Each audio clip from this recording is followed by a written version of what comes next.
the final boss of Xenoblade Chronicles 2, of the story at least. I may return for super bosses later, or may do videos of those later. I haven't yet decided. I've been a little bit disappointed with this game overall. I've enjoyed it a lot, but not as much as the previous games. I'm playing this at several times speed just because I was watching a video of it and it's just kind of slow. Particularly this first section.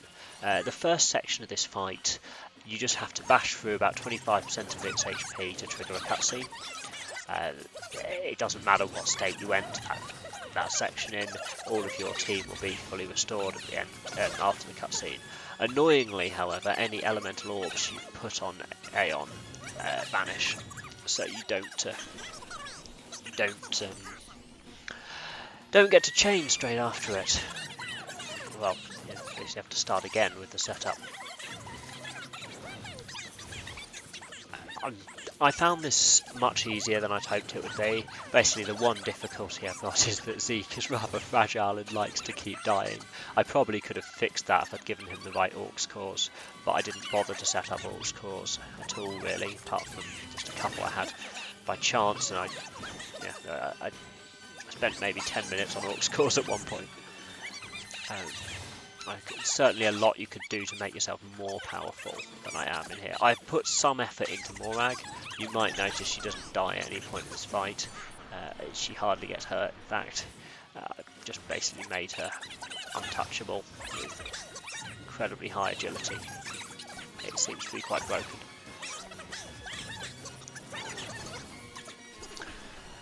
The main problem I'd say with this combat system, and I do think it is a problem, is it's kind of slow.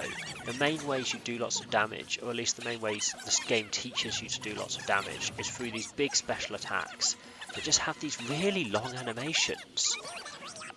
Now, it may be that if I was doing break, topple, launch or something, I'd do a lot more damage here. I was trying to break and topple, but he resisted it, so we didn't really get to do much of that.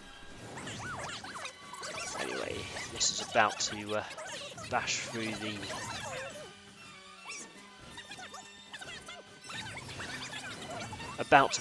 into the cutscene, so I will skip away from the cutscene rather than including that. We're now after the cutscene, and I'll slow down to show the main fight at more normal speed. I wasn't quite sure what was going on at the start part here. I couldn't attack. I should have known to withdraw rather than advancing, because it then one-shots me and Zeke. I think that's the only point that Rex dies in the fight. This is not your place to fall, Rex. Sorry, I'm commenting after the event. Morag, of course, was fine because he can't hit Morag. I don't know if I'd stayed at distance if that would have helped at all. But I had tried to be the lowest level I could for this. I've been actively running basically everything for the last section of the game. Oh, no, I died again now, I'd forgotten that. I think I thought I was going to lose at this point, but I picked it up. Yeah, I was actively running for almost everything. I still went up 9 levels, I think it was, in the final areas, or the last 3 chapters 8, 9 and 10, despite trying to avoid everything. So there were just a lot of forced fights. Zeke dying was a frequent problem.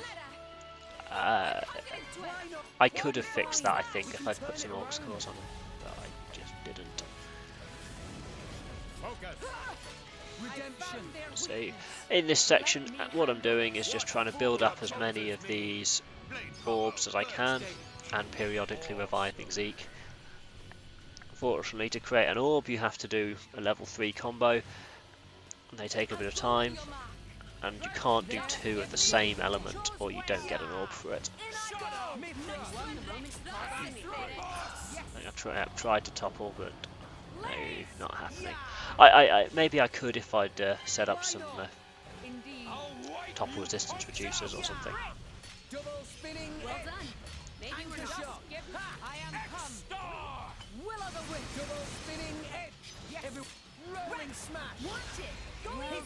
That's another orb. Blade combo, 3rd stage. Awesome. Why not? I haven't revived Zeke yet because I didn't want to revive him at a time when I couldn't heal him. and then I go down. Probably a good thing I hadn't revived Zeke. Anyway, as I said earlier, Morag basically untouchable. She has actually taken some damage there. Don't know how that happened.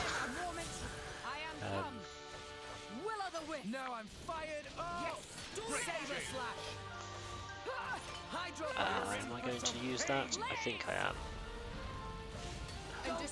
It's annoying because I think I've already done a level 3 fire, so that's not creating a new orb, but doing the but it does a bit of damage, which isn't necessary, and also completing the steam explosion side does heal me because I was using Nia to do it. I'm not sure actually. I don't know if there is a firework floating around. I think I was confused when playing it. That's one annoying thing with these orbs. You have to remember them.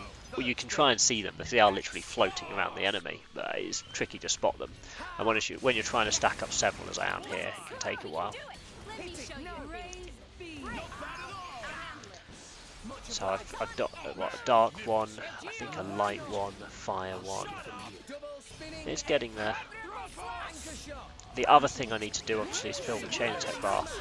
And for reasons that become clear, I need to, well, in order to activate what I think can only be called hacker mode, I need to have top affinity with Mithra, which I don't have at the moment. Oh, and I need to be alive. As does Zeke. You need the whole party alive, maxed out affinity with Mithra, and a full chain attack bar to do the finish I'm going for. It might have been it would have been safer to play this as Morag, because as you can see, she can't die, basically.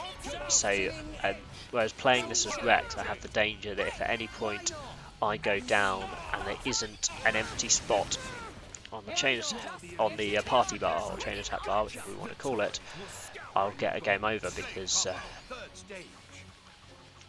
I'll get a game over because it basically, if your playable character is not revivable at the time that you go down,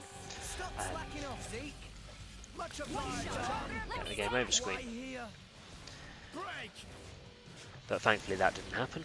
Anyway, this moment, I'm not sure why Zeke never does revives. I always have to rely on Morag to do that. Maybe it's a thing that tanks do and DPSs don't. Unless he's the last player alive, but that never happens.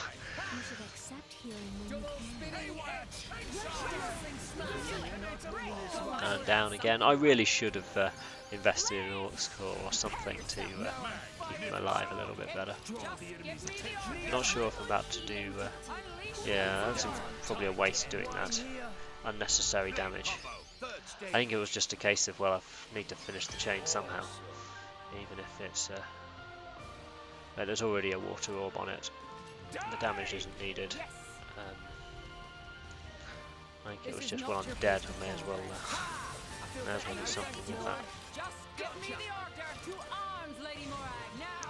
I could revive Zeke, but that would leave me without a bar left if I go down afterwards.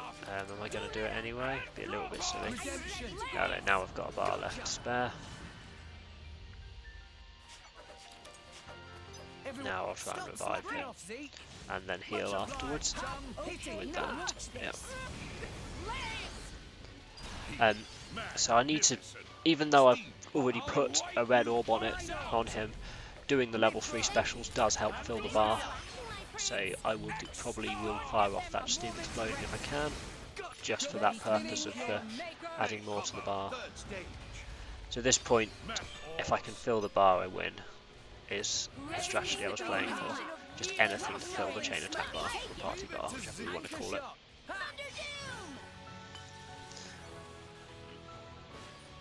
This should be enough for you. Who needs spanking? Oh, he summoned some allies and moved back a little bit. So I think I'm going to focus on the ally because it's easier to target. I think it becomes quite difficult to target the main one at this point. And all I want to do actually is boost my chain attack bar, so hitting the weaker enemy is easier for that, particularly as I can topple it, which is very useful. Now at this point I'm now wasting time, as you'll see in a moment. I could just win now. There are enough orbs on them. on the boss and the bar is full, but I sort of got carried away fighting this extra guy. I was about to grab the healing potion, then realised we were on full life. Then, unfortunately, was in the middle of a move and couldn't grab it when Z got injured. Come on, pick up the slack. Very good. When you topple during a special or launch, it makes these extra large healing potions and fills lots of the party bar. Really useful trick. Well, not trick, key feature, I suppose. Anyway, at this point I'm just continuing to take this enemy down, I think quite unnecessarily now, so I'm sorry about this wasting time.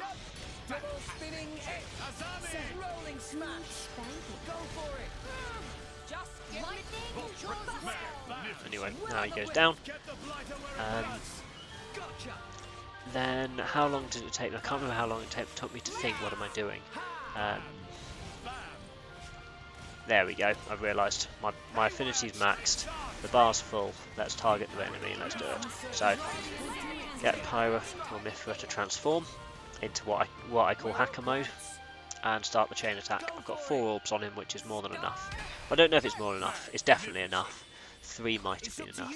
And what I call hacker mode is the power up that Pyra and Mithra get in chapter 7, I think it is.